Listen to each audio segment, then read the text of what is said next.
আসলে আমি আন্তরিকভাবে দুঃখিত। আপনাদের যে কমেন্টস গুলো এগুলো আমি উল্টো দিক থেকে দেখতে পাচ্ছিলাম, এজন্য আগের লাইভটি কেটে নতুন ভাবে আমি আবার লাইভে ঢুকেছি। এবার একটু আমাকে জানান যে আমাকে আমার ক্যামেরার পজিশন ঠিক আছে কিনা, ঠিকঠাক মতো আমাকে শুনতে পাওয়া যাচ্ছে কিনা। যদি সব ঠিক থাকে তাহলে আমরা শুরু করব। ট্রু টিপস লিখেছেন নাও ওকে। হাসান জনি লিখেছেন এখন ঠিক আছে। মহসিনা জামিল লিখেছেন নাও এভরিথিং ইজ অলরাইট। পুষ্প চৌধুরী নাও ওকে। আশা করছি এবার সব ঠিক আছে।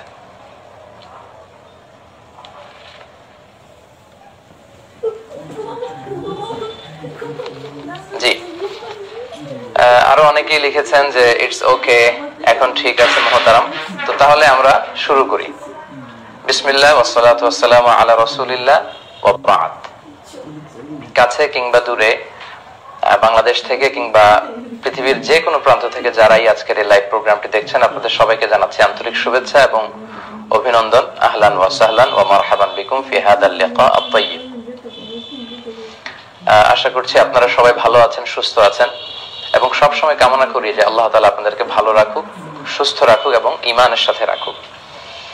সম্মানিত সুধী, গত 2 দিন আগে আমি আমার এই মিজানুর রহমান আজহারি এই পেজটিতে আপনাদেরকে জানিয়েছিলাম যে আপনাদের জীবন ঘনিষ্ঠ কিছু প্রশ্ন নিয়ে প্রশ্নোত্তর পর্বের মতো একটি লাইভ আমি করব। সেই সুবাদে বেসিক্যালি আজকে ঠিক সন্ধ্যা 6টার মধ্যে আমরা এই লাইভে এসেছি। তো আশা করছি যে অনেক জায়গা থেকে আপনারা যুক্ত হচ্ছেন এবং আমরা যে সমস্ত বিষয় নিয়ে আজকে কথা বলবো এগুলো থেকে আমরা সকলেই উপকৃত হব ইনশাআল্লাহ। সম্মানিত সুধী, আপনারা যারা লাইভ দেখছেন, আপনাদের লাইভের এই ভিডিওটির নিচে নিশ্চয়ই শেয়ার নামে একটি বাটন রয়েছে। আপনারা কাইন্ডলি সে শেয়ার বাটনে ক্লিক করবেন, ফলে এখনই লাইভটি শেয়ার হয়ে যাবে আর আপনাদের সাথে যুক্ত যে বন্ধু বান্ধবরা আছে সবাই এখনই এই লাইভটি দেখতে পারবে আর কি ইনশাআল্লাহ। তো আমি সবাইকে অনুরোধ করব আপনারা কাইন্ডলি এখনই শুরু থেকেই লাইভটি যদি শেয়ার দিয়ে রাখেন তাহলে ইনস্ট্যান্ট সবাই লাইভটি দেখতে পারবে এবং কারো কোনো জীবন ঘনিষ্ঠ জীবন জিজ্ঞাসামূলক প্রশ্ন থাকলে এখনই তারা করতে পারবে। সম্মানিত সুধী, আজকে বেসিক্যালি আমি আপনাদের কিছু প্রশ্নের উত্তর দেওয়ার চেষ্টা করব ইসলামিক পার্সপেক্টিভ থেকে, কারণ আমার এই পেজে অনেক প্রশ্ন আসে আপনাদের কাছ থেকে। অনেক দিনই ভাই এবং বোনেরা প্রশ্ন করে থাকেন। তো আসলে সব প্রশ্ন টাইপ করে অন টাইমে আনসার করা সম্ভব হয় না, ফলে আমরা মাঝে মাঝে লাইভে আসার চেষ্টা করি এবং সেগুলোর আনসার করার চেষ্টা করি। তো আমার ইনবক্সে জমা হয়ে থাকা প্রশ্নগুলোকে আগে প্রায়োরিটি দিয়ে সেগুলোর আনসার করব এবং শেষের দিকে যারা আপনারা এই লাইভের এই কমেন্টসে প্রশ্ন করবেন আপনাদের সেই প্রশ্নগুলোরও উত্তর দেওয়ার চেষ্টা করব। আমি অনেক কমেন্টস দেখতে পাচ্ছি এবং এগুলো খুব দ্রুতই মানে স্ক্রল আপ হয়ে যাচ্ছে, উপরের দিকে চলে যাচ্ছে, ফলে এগুলো আসলে আপনাদেরকে এভাবে পড়ে শোনানোর সুযোগ হচ্ছে না। তো আমরা শুরুতে কিছু ভূমিকা কথা বলবো, প্রাথমিক কথা, তারপরে আমার ইনবক্সে জমা থাকা যেই প্রশ্নগুলো এসেছিল সেগুলো নিয়ে আমরা উত্তর দেওয়ার চেষ্টা করব এবং সবশেষে আপনাদের প্রশ্নগুলোর উত্তর দেওয়ার চেষ্টা করব ইনশাআল্লাহ তাআলা। ইতিমধ্যে প্রায় 500 জন আমাদের এই লাইভ প্রোগ্রামটিতে যুক্ত হয়েছেন। আমি আবার বলছি, আপনারা শেয়ার বাটনে ক্লিক করে সবাইকে যুক্ত করে নিন। সম্মানিত সুধী, আমরা জানি যে এই সময়টা হচ্ছে বিজ্ঞানের যুগ এবং এই টেকনোলজির কল্যাণে আজকে আমরা খুব সহজেই পৃথিবীর যে কোনো ইনফরমেশন খুব সহজে হাতের নাগালে পেয়ে যাচ্ছি এবং এই তথ্য প্রযুক্তির যুগে, টেকনোলজির যুগে আমরা যারা কোরআন সুন্নাহ থেকে কথা বলার চেষ্টা করি, বাণী বাহকের কাজ করি, দাঈ ইলাল্লাহর কাজ করি, আমাদের কথাগুলো খুব সহজেই অন্যদের কাছে পৌঁছে যাচ্ছে ইউটিউবের মাধ্যমে, ফেসবুকের বিভিন্ন পেজের মাধ্যমে, নানাভাবে। তো এক্ষেত্রে সবচেয়ে গুরুত্বপূর্ণ যে ভূমিকা যারা রাখছে আমাদের পাশাপাশি তারা হচ্ছে ইউটিউব চ্যানেলের ওনার যারা আছে। তারা বেসিক্যালি আমাদের আলোচনাগুলোকে রেকর্ড করে তারা ইউটিউবে আপলোড দিয়ে দেয়, ফলে সবাই সেখান থেকে আমাদের আলোচনাগুলো শুনতে পারছে। এবং আমি অবাক হয়েছি, আমি কিছুদিন আগে মক্কাতে ছিলাম, হজে গিয়েছিলাম। আপনারা জানেন যে সৌদি আরবিয়াতে প্রায় 25-30 লক্ষ বাংলাদেশি থাকে। তো ওনারা সবাই বলছিলেন যে আপনাকে আমরা চিনি ইউটিউবের মাধ্যমে। আমি সৌদি আরবের বিভিন্ন শহরে বিভিন্ন প্রোগ্রাম অ্যাটেন্ড করেছিলাম, মক্কাতে, তায়েফে, জম্মুমে, মদিনাতে, জেদ্দাতে। তো সব ভাইদের একই কথা যে আপনাদের আলোচনাগুলো আমরা ইউটিউবে শুনি এবং সৌদি আরব ছাড়াও পৃথিবীর অন্যান্য দেশে যখন আমরা যাই তারাও এই কথা বলে। ইউরোপ থেকে, আমেরিকা থেকে, এশিয়ার বিভিন্ন দেশ থেকে সবার একই কথা যে আমরা ইউটিউবে অবসর সময় আপনাদের লেকচারগুলো শুনি। তো সম্মানিত ভাই এবং বোনেরা, এটা কিন্তু ভেরি স্ট্রং একটা প্ল্যাটফর্ম। বর্তমান সময়ে ইউটিউবের মধ্য দিয়ে কিন্তু আমরা আমাদের এই কথাগুলো ছড়িয়ে দিতে পারছি। তো সেক্ষেত্রে আমাদের পাশাপাশি যারা এই কাজটার আঞ্জাম দিয়ে থাকেন তারা হচ্ছেন আমাদের ইউটিউব চ্যানেলের ওনার ভাইয়েরা। অনেকে আমাকে বলে থাকে যে হুজুর আপনার পার্সোনাল কোনো ইউটিউব চ্যানেল আছে কিনা। আমি সবসময় বলি যে আমার পার্সোনাল কোনো ইউটিউব চ্যানেল নেই। বিভিন্ন ইউটিউব চ্যানেলের ভাইয়েরা তারা আমাদের আলোচনাগুলো রেকর্ড করে ছড়িয়ে দেয়। তো আমরা যেমনি দাওয়াতি কাজ করে সওয়াব পাচ্ছি, আল্লাহর পক্ষ থেকে নিঃসন্দেহে আমরা প্রতিদান পাবো। ইউটিউব চ্যানেলের ওনার যারা আপনারা আছেন, যারা এই কথাগুলোকে ছড়িয়ে দেওয়ার ক্ষেত্রে সহযোগিতা করছেন, নিঃসন্দেহে আপনারাও আল্লাহর কাছে জাযা খায়ের পাবেন নিঃসন্দেহে, যদি এটা ইখলাসের সাথে সুন্দরভাবে আপনারা যদি সুচারুরূপে এটাকে আঞ্জাম দিতে পারেন। কিন্তু দুঃখজনক হলেও সত্য, ইদানিংকালে ইউটিউব আমরা যখন দেখি তখন দেখা যায় যে আমাদের আলোচনাগুলোর এমন কিছু অদ্ভুত টাইটেল দেয়া হয় যেগুলো আসলে আমাদের সাথে মানানসই নয়। অনেক সময় দেখা যায় যে এমন ওয়াজ পুরাই মাথা গরম, তারপর এই ওয়াজ শুনে কান্না না আসলে এমবি ফেরত দেয়া হবে, এই ধরনের অদ্ভুত বিদঘুটে টাইপের কিছু কথা বলা হয় যেগুলোর সাথে আমাদের যায় না। তার চেয়ে দুঃখজনক হচ্ছে আমাদের ইউটিউব চ্যানেলের অনেক ভাইরা আমাদের ছবির সাথে অনেক নারীদের ছবি জুড়ে দেয়। কখনো তারা হেজাব পরিহিতা নারীদের ছবি, কখনো চেহারা খোলা আছে এরকম সুন্দরী নারীদের ছবি তারা জুড়ে দেয়, যেটা কিন্তু ইসলামিক দৃষ্টিকোণ থেকে একটা বড় ধরনের গর্হিত কাজ। এটা কিন্তু কবিরা গুনাহ যে আপনারা যেখানে আমি হয়তো কোরআন থেকে তাফসির করলাম, সে তাফসিরের টপিক আপনি না দিয়ে আপনি বিদঘুটে টপিক দিলেন কিংবা নারীর ছবি জুড়ে দিলেন। তো এটা কিন্তু মোটেও কাম্য না। আমি বিভিন্ন ইউটিউব চ্যানেলের যে সমস্ত আপনারা আমার লাইভ দেখছেন, আমি সবাইকে খুব সিরিয়াসলি বলছি যে আপনারা এগুলো বন্ধ, আমাদের অদ্ভুত টাইটেল দেয়া বন্ধ। বিষয়টি নিয়ে আমি কথা বলেছিলাম, আমাদের এই বিষয় লোকজন সেগুলো দেখে উপকৃত হবে। অবশ্যই নারীদের ছবি দিয়ে আপনাদেরকে বন্ধ করতে হবে। আমি খুব স্ট্রিক্টলি আজকের এই লাইভ প্রোগ্রামে আপনাদেরকে জানিয়ে দিচ্ছি, যে সমস্ত ইউটিউব চ্যানেলের ভাইরা আমার ছবির সাথে নারীদের ছবি দিয়েছেন কভারে, আপনাদেরকে 7 দিনের সময় আমি দিচ্ছি। এই 7 দিনের মধ্যে অবশ্যই এই ছবিগুলোকে আপনারা ডিলিট করে ফেলবেন। আমি ইউটিউবে ঘেটে দেখেছি প্রায় 60টা চ্যানেল করে তারা, তারপর বাংলা ওয়াজ, তারপর এইচডি ওয়াজ TV, Islamic media centre, Bangla ওয়াজ official site, Sylhet BD TV, ইসলামের আলো 24 বিডি, এই 7টা চ্যানেলের নাম আমি সরাসরি উল্লেখ করলাম। তারা নারীদের ছবি আলোচনার কখন করবেন না। যদি আপনি লাইভে থাকেন আমার সাথে ফোন করবেন না, 1 ঘন্টা পরে ফোন করবেন, রিসিভ করা হবে আপনার ফোন, অসুবিধা নেই। তো এই 7টা চ্যানেল তারা নারীদের ছবি দিয়েছেন। প্রিয় ভাইরা, এগুলো আপনারা বন্ধ করুন। আপনারা 7 দিনের মধ্যে এই ছবিগুলোকে তুলে ফেলবেন। যেই 7টা চ্যানেলের কথা আমি উল্লেখ করলাম তারা 7 দিনের মধ্যে অবশ্যই ছবিগুলো তুলে ফেলবেন। তা না হলে কিন্তু আমি আমার পেজে আপনাদের ব্যাপারে লোকজনদেরকে জানাবো যে আপনাদের চ্যানেলকে যেন তারা আনসাবস্ক্রাইব করে। শুধু এখানেই না, প্রয়োজন হলে মাহফিলে মাহফিলে আমি উল্লেখ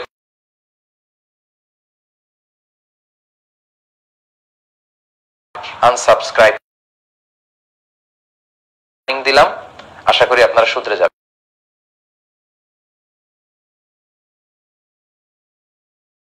আমার ইনবক্সে থাকা প্রশ্নগুলোর উত্তর করব, পরে আপনাদের উত্তর করবো ইনশাআল্লাহ। আর নিচে যারা শেয়ার বাটন দেখতে পাচ্ছেন, শেয়ারে ক্লিক করে এখনই সবাইকে যুক্ত করে নিন। প্রায় 900 জন মানুষ ইতিমধ্যেই আমাদের সাথে যুক্ত হয়েছে। আমার একটা অ্যাপোলজি আছে আপনাদের কাছে। আপনারা সবাই আসলে ভালোবাসা থেকে হোক, জানার আগ্রহ থেকে হোক, অনেক ইনবক্স করেন আমার এই পেজে, এবং আমি দেখেছি অন এন অ্যাভারেজ প্রতিদিন 100 থেকে 150টির মতো SMS আমার এখানে আসে, মাঝে মাঝে 200-র মতো মেসেজ প্রতিদিন আসে। তো আসলে এত মেসেজের উত্তর করা আমাদের পক্ষে সম্ভব হয় না। আমি এই মাসে মালয়েশিয়া থেকে এসেছি, আপনারা জানেন যে আমি এখনো শিক্ষার্থী, আমি পিএইচডি ডিগ্রি নিচ্ছি মালয়েশিয়া থেকে। তো সেখানে আমাদেরকে রিসার্চের কাজে ব্যস্ত থাকতে হয়। তো যখন সুযোগ হয় আমরা প্রশ্নগুলোর আনসার করার চেষ্টা করি, কিন্তু এত এত মেসেজ আসে যে আমাদের অন্যান্য কাজের ফাঁকে সবগুলো মেসেজের উত্তর করা আমাদের পক্ষে সম্ভব হয় না। তো এই বিষয়টি আপনারা একটু ক্ষমা সুন্দর দৃষ্টিতে দেখবেন, ইহসানের সাথে দেখবেন। জানি আপনাদের ভালো লাগা থেকে, ভালোবাসা থেকে বা ইসলামের ব্যাপারে জানবার আগ্রহ নিয়েই মূলত আপনারা প্রশ্ন করেন, কিন্তু আমাদেরও কিছু সীমাবদ্ধতা আছে, লিমিটেশনস আছে। এগুলো যদি আপনারা একটু খেয়াল করেন, ইহসানের সাথে দেখেন, আমাদের জন্য অনেক ভালো হয়। পাশাপাশি ইদানিং কালে আমি অনেক মা বাবার কাছ থেকে, মানে প্যারেন্টস যারা আছে, অভিভাবকদের কাছ থেকে অনেক অনেক প্রশ্ন পাই। তারা তাদের ছেলে মেয়েদেরকে মানুষ করার ব্যাপারে খুব উদ্বিগ্ন। ওনারা আবেগ ঘন অনেক মেসেজ আমাকে দেন এবং বলেন যে হুজুর আমার ছেলেকে আমি কিভাবে মানুষ করব, কোথায় পড়াবো। অনেকে এরকমও বলেন যে হুজুর আমার ছেলেকে আপনার মতো বানাতে চাই, আপনি কোথায় পড়েছেন, আপনার ইন ডিটেল আমাকে জানান। তো আপনাদের ছেলে মেয়ে আমাদের মতো কেন, আমাদেরকেও তারা ছাড়িয়ে যাবে, তাদের ক্যারিয়ার আরো অনেক ব্রাইট হবে, আমরা দোয়া করি। তো সেক্ষেত্রে আমার ক্যারিয়ার নিয়ে অনেকে আমাকে ফোন দিচ্ছেন, ফোন দেওয়ার কারণে লাইভের আলোচনাটাতে অনেক ডিস্টার্ব হয়ে যাচ্ছে। তো মেহরবানি করে এখন কেউ ফোন দিবেন না, 1 ঘন্টা পরে ফোন দিলে ফোনগুলো রিসিভ করা হবে ইনশাআল্লাহ। তো অনেকে বলে যে আমি কোথায় পড়েছি। আমি পড়াশোনা করেছি দারুন নাজাত সিদ্দিকিয়া কামিল মাদ্রাসায়, তারপরে পড়েছি আল আজহার ইউনিভার্সিটি থেকে ব্যাচেলর করেছি মিশরে, এবং ইন্টারন্যাশনাল ইসলামিক ইউনিভার্সিটি মালয়েশিয়া থেকে মাস্টার্স এমফিল করে এখন পিএইচডি তে আছে। তো আপনার ছেলেকে যে আমি যেখানে পড়েছি ওখানেই পড়াতে হবে নট নেসেসারি। আরো অনেক প্রতিষ্ঠান আছে, সেগুলোতে আপনারা পড়াতে পারেন। ছেলে মেয়েদেরকে কোথায় দিতে হবে জিজ্ঞেস করলে আমি সাধারণত দারুন নাজাতের কথা বলি, তামিরুল মিল্লাতের কথা বলি, টঙ্গী শাখা, মীর হাজারিবাগ শাখা, কিংবা জামিয়া কাসিমিয়া নরসিংদীতে যে মাদ্রাসাটি আছে সেটির কথা বলি। উত্তরাতে তানজিমুল উম্মাহ আছে, ভালো একটি প্রতিষ্ঠান, সেখানে দেওয়া যেতে পারে। লালমাটিয়াতে এভারোজ ইন্টারন্যাশনাল আছে, ইংলিশ মিডিয়ামের একটি মাদ্রাসা, তো সেখানে আবার খরচ খুব বেশি। তো এই প্রতিষ্ঠানগুলোর কথা আমরা বলি। আসলে আমরা যে প্রতিষ্ঠানে পড়েছি সেগুলোতেই পড়াতে হবে এমনটা নয়। আপনি যে লোকেশনে থাকেন, যে এলাকাতে থাকেন, সে এলাকার যে ভালো ভালো প্রতিষ্ঠানগুলো আছে সে ভালো প্রতিষ্ঠানগুলোতে আপনারা দিতে পারেন। আসলে বিষয় হচ্ছে ছোটবেলা থেকে খুব সচেতন ভাবে আবুল কালাম আজাদ ভাই, আপনি রেগুলার ফোন দিয়ে যাচ্ছেন, মানে কন্টিনিউয়াস, আমি বারবার কেটে দিচ্ছি, আপনি পরে ফোন দিবেন মেহরবানি করে। তো আপনি যে লোকেশনে আছেন সেই লোকেশনের যে ভালো প্রতিষ্ঠান সেখানে দিলেই চলবে। আর ছোটবেলা থেকে একটু সচেতন ভাবে ছেলেকে মানুষ করতে হবে, এবং ছেলের মধ্যে স্পিরিটটা আনতে হবে যে তোমাকে মুক্ত স্বাধীন চিন্তা নিয়ে পড়াশোনা করতে হবে। ভালো কথা, জ্ঞানের কথা, কল্যাণের কথা যেখানেই পাও সেখান থেকে তোমাকে কালেক্ট করতে হবে। আল হিকমাতু দাল্লাতুল মুমিন ফাহাইসু ওয়াজাদা ফাহু আহাক্কু বিহা। তো যেখানেই মানুষ হিকমা, কল্যাণ, উইজডমের, জ্ঞানের কথা পাবে সেখান থেকে মানুষ গ্রহণ করবে। তো এইভাবে যদি ছোটবেলা থেকে আপনারা ছেলে মেয়েদেরকে মানুষ করতে পারেন, এবং ঘরে কিন্তু একটা পড়াশোনার পরিবেশ রাখতে হবে, তখন দেখা যাবে যে ঠিকই ফ্যামিলি থেকে সে শিখছে, প্রতিষ্ঠান থেকে শিখছে, এভাবে সে একজন আলোকিত মানুষ হবে। তো আপনাদের ছেলে মেয়েরা শিক্ষিত হোক, সুশিক্ষিত হোক, আপনাদের মুখ উজ্জ্বল করুক, দেশের কল্যাণ বয়ে নিয়ে আসুক, তারা দেশপ্রেমিক হোক, এবং তারা খুব ব্রাইট ক্যারিয়ার করুক, আমরা সেই কামনাই করছি। 958 জন ইতিমধ্যে দেখছেন এটা। আপনাদেরকে আবারও বলছি, যারা দেখছেন তারা শেয়ার বাটনে ক্লিক করে অন্যদেরকেও এখনই লাইভে যুক্ত করে নিন। অনেকে আমাকে এসএমএস করেছেন, বিভিন্ন জিনিস জানতে চেয়েছেন, তো যেগুলো টাইপ করে আপনাদেরকে জানানোর সুযোগ হয়নি, ওইরকম কিছু প্রশ্ন দিয়ে আমি আজকে শুরু করছি। আশা করছি আপনারা সবাই উপকৃত হবেন। তো আমরা চলে যাই সরাসরি কিউএ সেশনে। একজন ভাই প্রশ্ন করেছেন যে দাদার আগে বাবা মারা গেলে নাতিরা দাদার সম্পদের মালিক হবে কিনা। এরকম ঘটনা কিন্তু অনেক সময় ঘটে থাকে। দাদার আগে মারা গিয়েছে বাবা, ছোট ছোট নাতি নাতনি আছে, তারা সম্পদ পাবে কিনা।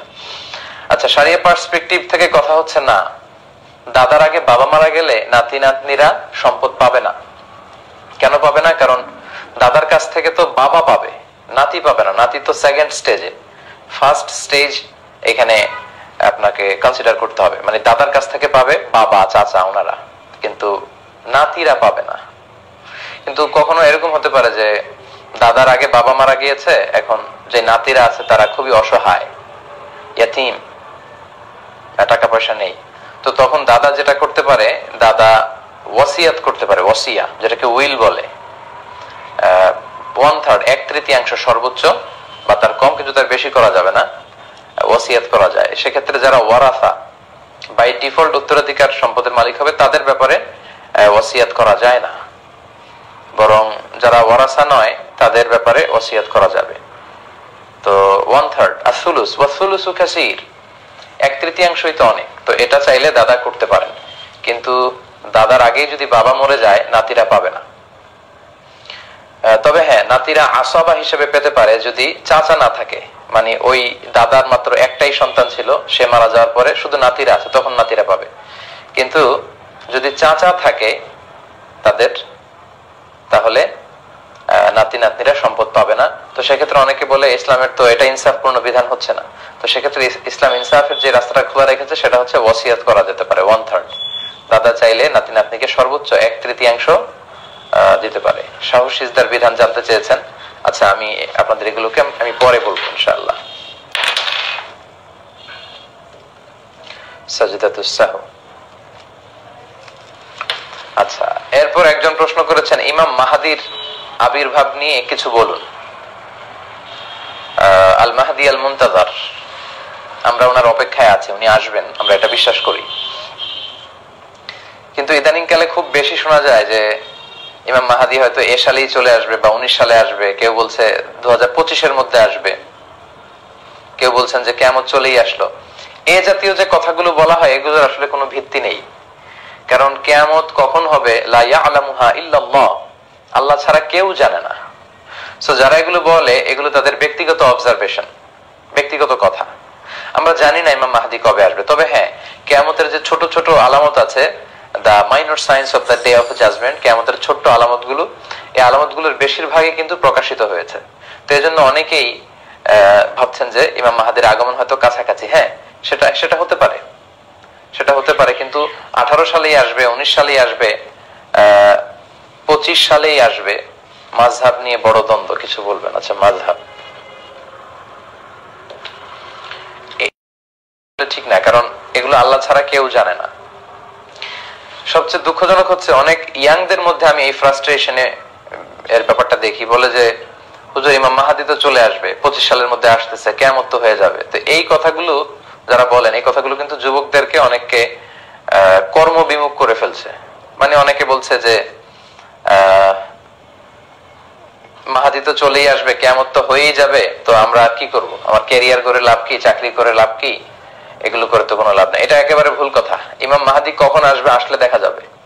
ইমাম মাহাদি যখন আসবে আমরা ওনাকে সাপোর্ট করব, আমরা ওনাকে সাপোর্ট করব, আমরা ওনার সৈনিক হব, ওনার সাথে একসাথে কাজ করব।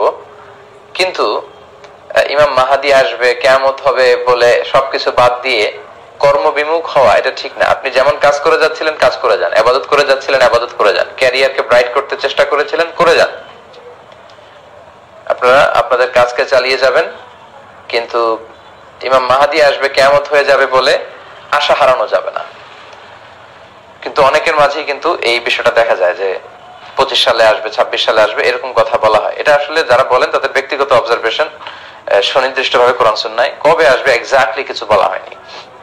তিরমিজির বর্ণনা, বিষ্ণু ইসলাম বলেছেন ইয়ামলিকু সাবা আসিনিন ফিল আরদ, ইমাম মাহদি যখন পৃথিবীতে আসবে তিনি 7 বছর পৃথিবীতে রাজত্ব করবেন।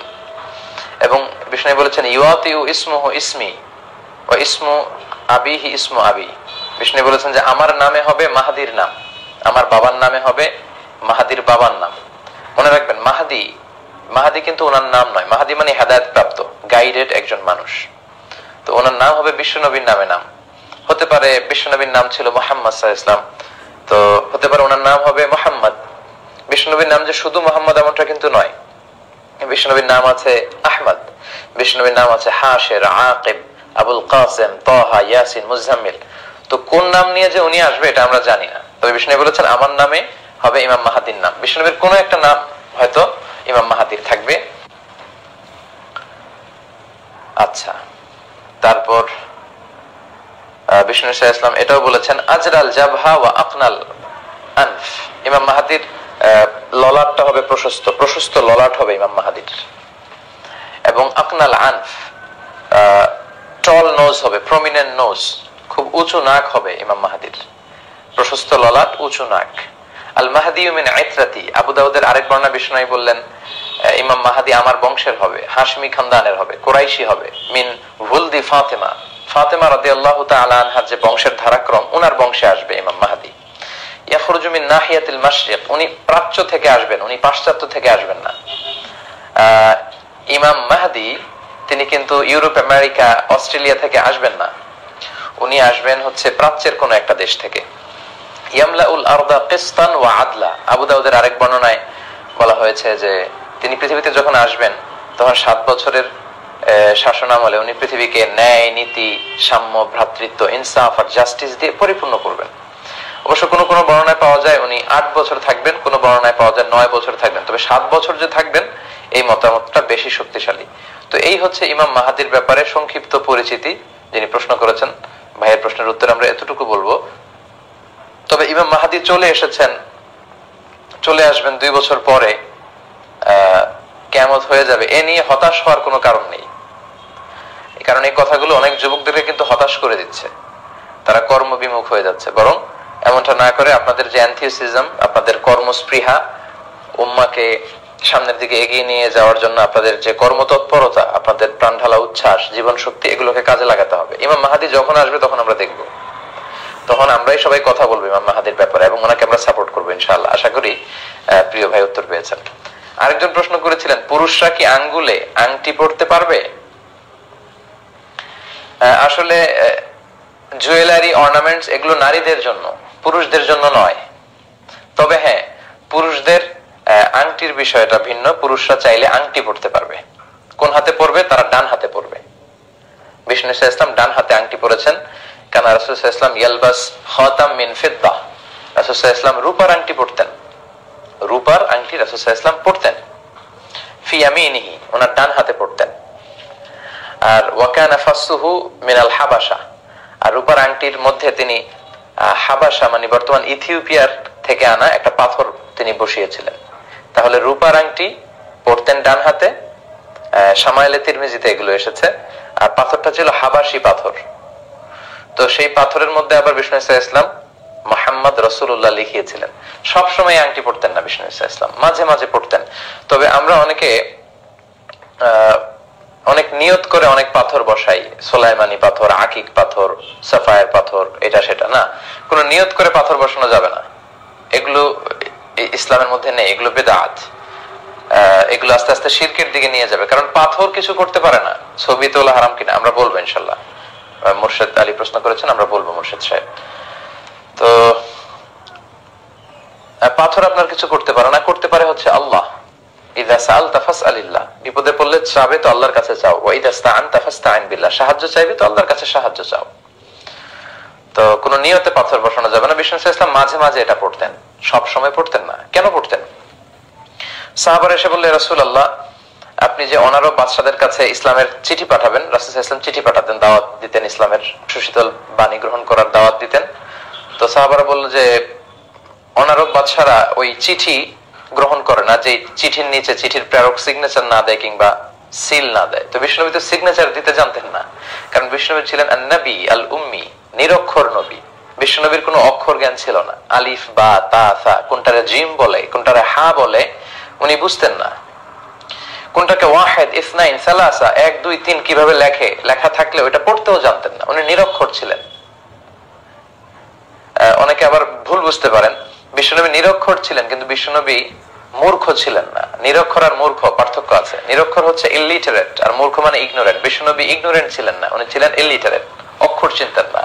Written word was kind of mystery to him. লিখিত কোনো জিনিস রাসূল সাল্লাল্লাহু আলাইহি ওয়াসাল্লামের কাছে এটা একটা রহস্যের মতো ছিল, উনি পড়তেই জানতেন না। কেন জানতেন না? আল্লাহ ওনাকে শিখাননি। বিষ্ণুনবী যদি লিখতে জানতেন, পড়তে জানতেন, তাহলে কাফির মুশরিকরা আরো বেশি করে বলার সুযোগ পেয়ে যেত যে মুহাম্মদ যে কোরআনের আল্লাহর পাঠানো নয়, সে নিজে লিখেছে, নিজে বানিয়ে। লেখাপড়াই শিখান নাই ওনাকে, অক্ষর জ্ঞান শিখান নাই। এবং কোন কবিতাও বিশ্বনবী পড়তে পারতেন না, জানতেন না। ওমা আল্লামনাহু শি'রা ওয়া মা ইয়ানবাগী লাহ, আমি আপনাকে কবিতা শিখাইনি। আর কবিতা শিখানো এটা শোভনীয় নয় আপনার জন্য। যদি বিশ্বনবী কাব্য প্রতিভা যদি ওনার মধ্যে থাকতো, তাহলে সবাই বলতো যে এই কোরআনের কথা, ওয়াদ-দুহা ওয়াল-লাইলি ইযা সাজা মা ওয়াদ্দাআকা রাব্বুকা মা ক্বালা, এই যে মিলানো কথাগুলো, এগুলো মুহাম্মদের বানানো, এগুলো আল্লাহর কথা নয়। এই জন্য টেস্ট টিউব বেবি আছে, সময় পেলে আমরা বলবো টেস্ট টিউব। এজন্য আল্লাহ তাআলা বিষ্ণু ঈসা ইসলামকে অক্ষর জ্ঞান শিখাননি। তিনি বিষ্ণু ঈসা ইসলামকে আল্লাহ তাআলা নিরক্ষর রেখেছেন। তাই বলে তিনি মূর্খ নন, তিনি জ্ঞানী ছিলেন। বিষ্ণু বলেছেন আদাবানি রব্বি ফাআহসানা তা'দীবি, আল্লাহ আমাকে আদব শিখিয়েছেন, জ্ঞান শিখিয়েছেন, ফলে আমার আদব, আমার জ্ঞান হয়েছে পৃথিবীর সবচাইতে শ্রেষ্ঠতম আদব আর শ্রেষ্ঠতম জ্ঞান। তো বিষ্ণু ইসা ইসলাম ডান হাতে আংটি পরতেন, রূপার তৈরি আংটি পরতেন। খবরদার স্বর্ণের আংটি পরা যাবে না। পুরুষদের জন্য সিল্কের কাপড় পরা যেমনি হারাম, স্বর্ণ ব্যবহার করা হারাম। ডান হাতে পড়তেন, রূপার আংটি পড়তেন, সেখানে লেখা ছিল মুহাম্মদ রাসূলুল্লাহ। তো তিনি যখন চিঠি পাঠাতেন অমুসলিম বাদশাদের কাছে, তিনি লিখতেন সালামুন আলা মান ইত্তাবা আল হুদা আসলিম তাসলাম। চিঠিগুলো লিখে নিচে এরকম সিল দিয়ে দিতেন। বিশ্বনবীর ইন্তেকালের পরে এই আংটিটা খলিফা হিসেবে আবু বকর পায়, এবং আবু বকর রাদিয়াল্লাহু তাআলা আনহু উনি এটা ব্যবহার করতেন। 1-1.5 বছর পরে উনি যখন ইন্তেকাল করলেন, ওমরে ফারুক খলিফা হয়ে আসলেন, উনি এই আংটিটা ব্যবহার করতেন, প্রায় 10 বছর ব্যবহার করেছেন।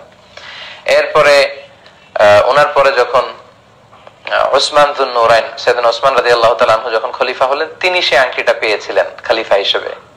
কিন্তু তিনি কোন একটা কুয়ার পাশে, খুব সম্ভবত বীর ওয়ারিসার পাশে, একজনের সাথে একটা ডিলিংস করার সময় ওনার আঙ্গুল ফসকে আল্লাহ রাসূলের সেই বরকতের আংটিটা কুয়ার মধ্যে পড়ে যায়, এবং ওনার সময় থেকেই কিন্তু ফিতনা গজিয়ে ওঠে। মুসলিম বিশ্বে নানা ধরনের ফিতনা, নানা ধরনের হত্যাকাণ্ড, মারামারি শুরু হয়। আল্লাহু আ'লাম, আল্লাহ ভালো জানে, হতে পারে বিশ্বনবীর ওই আংটিটা ওখানে আল্লাহ মানে একটা কুদরতি ভাবে সেটা পড়ে গিয়েছে, এবং তখন থেকে ওনার সময় থেকে কিন্তু ফিতনা দানা বেঁধে উঠেছে। তো পুরুষরা আঙ্গুলে আংটি দিতে পারবে কিনা এই প্রশ্নের উত্তরে তো আমরা বললাম যে ডান হাতে দিবে। যেহেতু বিশ্বনবী ডানপন্থী ছিলেন, ডান দিক দিয়ে কাজ করা পছন্দ করতেন। কানা রাসূলুল্লাহ সাল্লাল্লাহু আলাইহি ওয়াসাল্লাম ইউহিব্বু তায়াম্মুনা ফি শানিহি কুল্লিহি ফি তারাজ্জুলিহি তানাউলিহি, জুতা পরার সময় ডান পা ঢোকাতেন আগে, চুল আঁচড়ানোর সময় ডান দিক থেকে আঁচড়াতেন, মুসাফা করলে আগে ডান দিক থেকে, খাদ্য বিতরণ করলে আগে ডান দিক থেকে। তো সেজন্য সম্মানের হাত হচ্ছে ডান হাত, ডান হাতে আপনারা পরবেন আংটি, রূপার আংটি। আশা করি বুঝতে পেরেছেন। এরপর এক ভাই প্রশ্ন করেছেন কাবলাল জুমা ও বাদাল জুমা কত রাকাত? প্রতি সপ্তাহেই আমাদেরকে সালাত আদায় করতে হয় জুমার সালাত। শ্রেষ্ঠ একটি দিন, এদিনে কিয়ামত হবে। এদিনে আদম আলাইহিস সালামকে আল্লাহ তাআলা সৃষ্টি করেছেন, আদম আলাইহিস সালামকে পৃথিবীতে এই জুমার দিনেই পাঠানো হয়েছে, জুমার দিনে দোয়া কবুল করা হয়েছে ওনার, জুমার দিনেই কিয়ামত হবে। তো এই জুমার দিনে আমাদের 2 রাকাত ফরজ সালাত পড়তে হয়, বা ওয়াজিব যেটাকে আমরা বলি। তো এর আগে পরে কতটুকু সালাত পড়তে হয়, এটা ছিল ভাইয়ের প্রশ্ন। আমরা প্রশ্নের উত্তর দিচ্ছি। 1200 জন ইতিমধ্যে আমাদের সাথে যুক্ত হয়েছেন। আমি আপনাদেরকে বলবো, যারা দেখছেন তারা শেয়ার বাটনে ক্লিক করে এখনই অন্যান্যদেরকেও আমাদের লাইভ প্রোগ্রামে যুক্ত করে নিতে পারেন। তো জুমার সালাতের আগে কয় রাকাত, পরে কয় রাকাত? জুমার সালাতের আগে হচ্ছে 2 রাকাত। বিশুদ্ধ মত অনুযায়ী, সুন্নাহসম্মত যে মত, সেটা হচ্ছে জুমার সালাতের আগে আপনি 2 রাকাত পড়বেন। মসজিদে ঢুকেই 2 রাকাত পড়তে হয়, এটা পড়বেন। ওটা পরে যদি আরো সময় পান আপনি আরো পড়বেন, অর্থাৎ ইমাম সাহেব খুতবা দেওয়ার আগ পর্যন্ত আপনি 2 করে মা কুদ্দির আলাকা মা কুদ্দির আলাহু, আপনার যতটুকু সুযোগ হয়। তার মানে বোঝা গেল জুমার সালাতের আগে কাবলাল জুমা এটা সুনির্ধারিত নয়, এটা অনির্ধারিত। 2 করে যদ্দূর পড়া যায়। আচ্ছা, আর বাদাল জুমার ক্ষেত্রে সহিহ সুন্নাহ যেটা এসেছে 4 রাকাত। বাদাল জুমা আপনি পড়বেন 4 রাকাত যদি মসজিদে পড়েন, আর যদি ঘরে গিয়ে পড়েন তাহলে 2 রাকাত। আল্লাহ রাসূল সাল্লাল্লাহু আলাইহি ওয়াসাল্লাম মসজিদে নববীতে যখন বাদাল জুমা পড়তেন তিনি 4 রাকাত পড়তেন, ঘরে গিয়ে পড়লে 2 রাকাত পড়তেন। তো আশা করি বুঝতে পেরেছেন যে কাবলাল জুমা অনির্ধারিত, 2 করে যদ্দূর পড়া যায়, আর বাদাল জুমা 4 রাকাত, ঘরে পড়লে 2 রাকাত। এরপর একজন প্রশ্ন করেছেন অ্যালকোহল মিশ্রিত পারফিউম ব্যবহার করা যাবে কিনা? আমরা জানি আতর পারফিউম দেয়া সুন্নাহ। তো এই আতর বা পারফিউম অ্যালকোহল মিশ্রিত যেটা, এটা দেয়া যাবে কিনা, এক ভাইয়ের প্রশ্ন। তো অ্যালকোহলের ব্যাপারে কথা হচ্ছে যে অ্যালকোহলকে আরবিতে বলে খামর। এই খামরটা ইটসেলফ হারাম কিনা এটা নিয়ে মতানৈক্য আছে, কিন্তু অ্যালকোহল মদ যেটা বানানো হয় এটা খাওয়া হারাম, এ নিয়ে কোনো মতানৈক্য নাই, এটা একমত সবাই। ইন্নামাল খামরু ওয়াল মাইসিরু ওয়াল আনসাব ওয়াল আজলাম রিজসুম মিন আম। তো এমডি নাজিমউদ্দিন ভাই প্রশ্ন করছে, কল দিচ্ছেন, প্লিজ এখন কল দিবেন না, লাইভের পরে আপনারা কল দিতে পারেন। তো মদ যে খাওয়া হারাম এতে কোনো সন্দেহ নেই, এটা সবাই একমত। কিন্তু মদ যদি গায়ে লাগে, খামর যদি আপনার পাঞ্জাবিতে লাগে, এটা নিয়ে আপনি সালাত আদায় করতে পারবেন কিনা, এটা ইটসেলফ নাজাসাত কিনা, এটা নিয়ে ইখতিলাফ আছে। কেউ কেউ বলেছেন এটা ইটসেলফ নাজাসাত, পাঞ্জাবিতে লাগলে ধুয়ে নামাজ পড়তে হবে, আর কেউ কেউ বলেছেন না, এটা ইটসেলফ নাজাসাত না, এটা জামায় লাগালেও নামাজ পড়া যাবে। যারা জামায় লাগালেও নামাজ পড়া যাবে এটা নাজাসাত না, তাদের মতে অ্যালকোহল মিশ্রিত পারফিউম ব্যবহার করলে সমস্যা নেই। এবং আমরা যতদূর জেনেছি যে অ্যালকোহল মিশ্রিত পারফিউম, এই অ্যালকোহলটা খাওয়ার অ্যালকোহল না, অর্থাৎ ভাত পচিয়ে, তারি পচিয়ে, ডাল পচিয়ে, আঙ্গুরের রস পচিয়ে যে অ্যালকোহল বানানো হয় ওইটা ওই অ্যালকোহল না। এই অ্যালকোহলটা কাইন্ড অফ স্পিরিট, এটা হচ্ছে প্রিজারভেটিভ অ্যালকোহল, কেমিক্যাল টাইপের। এটা আতরটা বা সেন্টটাকে প্রিজার্ভ করার জন্য এটা পারফিউমের সাথে মিশ্রিত করা হয়। আর এটা যখন আপনি স্প্রে করবেন, স্প্রে করার সাথে সাথে আপনার গায়ের মধ্যে যে লাগবে আতরটা আর ওই স্পিরিটটা, অ্যালকোহলটা বাতাসের সাথে মিশে যায়। তো এজন্য অনেক স্কলাররা বলেছেন যে এটা গায়ে দেয়া যাবে এবং গায়ে দিয়ে সালাত পড়লে সালাতের কোনো সমস্যা নেই, সালাত হয়ে যাবে ইনশাল্লাহ। তবে তাকওয়ার বহিঃপ্রকাশ হচ্ছে, অতিরিক্ত তাকওয়ার বহিঃপ্রকাশ হচ্ছে যে আপনি অ্যালকোহল ছাড়া যে পারফিউম এবং আতরগুলো আছে সেগুলো